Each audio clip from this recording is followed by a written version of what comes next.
I already said in my OnePlus 9 review, also make sure to watch that by the way if you haven't yet, that I think that it's quite a good value. But I also said that in my OnePlus 9 Pro review. So which one is actually the better choice this year? The outcome might not be as clear as last time around. The design of both phones is basically identical. The only real difference is that the 9 Pro has one extra camera on the back.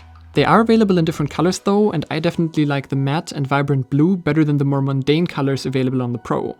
The difference in weight is also nothing to underestimate. The Pro feels much heavier, even though it's not significantly bigger. This can probably be mainly attributed to the fact that it has a metal frame, while the 9's is made from glossy plastic. That plastic frame doesn't necessarily feel cheap, but the metal definitely makes the 9 Pro feel more premium. I think for the €700 of the regular version, a metal frame should have still made it in.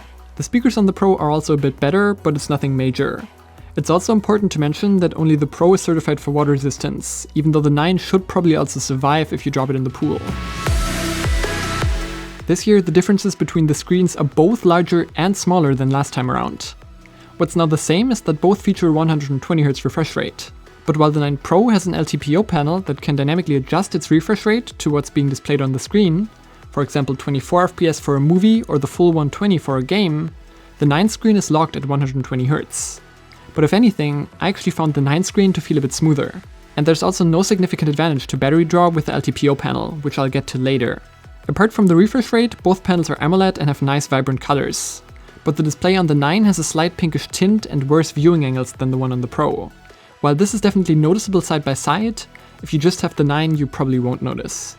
What you will notice is that the 9 screen is flat and not curved like the one on the 9 Pro. It makes the Pro look a bit nicer, but it also means accidental touches and a phone that is more fragile. I'd say the flat screen on the 9 is more of an advantage than a disadvantage. What is not quite as important as this is the difference in screen resolution. The 1080p panel on the 9 is plenty sharp, the 1440p panel on the Pro is nicer, but not a game changer. Performance on the two is identical, they run the same hardware after all. The Snapdragon 888 paired with the 120Hz screens means an unbelievably fast UI without any hiccups. Both share a great fingerprint sensor, 5G support, and the lack of an eSIM. As far as I'm aware, only the Pro has millimeter wave support though, which is something that totally won't matter to you outside the US and probably shouldn't even over there.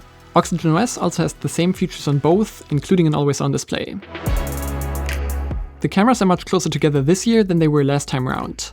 Both have a 48 megapixel main camera and a 50 megapixel wide angle, but while the wide angle camera is identical, the main sensor is a generation older on the OnePlus 9 than on the OnePlus 9 Pro. This doesn't show in normal daylight pictures though. Those look identical with great colors as well as tons of sharpness and dynamic range. The night mode introduces some differences though, because the OnePlus 9 doesn't have optical image stabilization. That means that night mode pictures are a bit darker and more blurry than on the 9 Pro. The night mode is still good on the 9, but not flagship level. What is equally great on both is the ultra-wide camera. It's the same sensor and it produces the best ultra-wide shots on the market. Period. The pictures really are just as great as on the main camera. Also at night, which interestingly means that on the regular 9, the night mode on the ultra-wide camera is actually better. The 9 Pro has a third zoom camera, but it's only 8 megapixels and not up to par with the other two.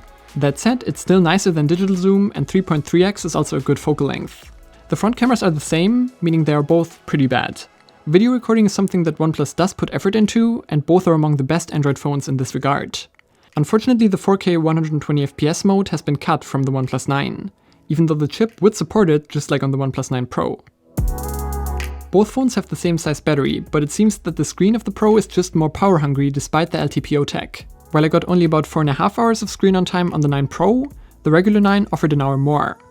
That doesn't sound like much, but it's something that can make the difference between getting through a day comfortably and having to top up at the end. That is definitely a trade-off that you'll have to make if you want the extra features of the 9 Pro. As both phones have the same battery and also the same charging tech, they're also both full in about half an hour. That's a feature that is equally convenient. If you also want that speed when charging wirelessly though, you'll have to get the 9 Pro. That said, wireless charging at 50 watts only works with OnePlus's own proprietary charger. And the OnePlus 9 also supports wireless charging at 15 watts. Any normal wireless charger will thus have to charge at the same speed, so I think this difference isn't important. What matters is that we finally have wireless charging in both, and not just the Pro. Last year the choice was pretty clear.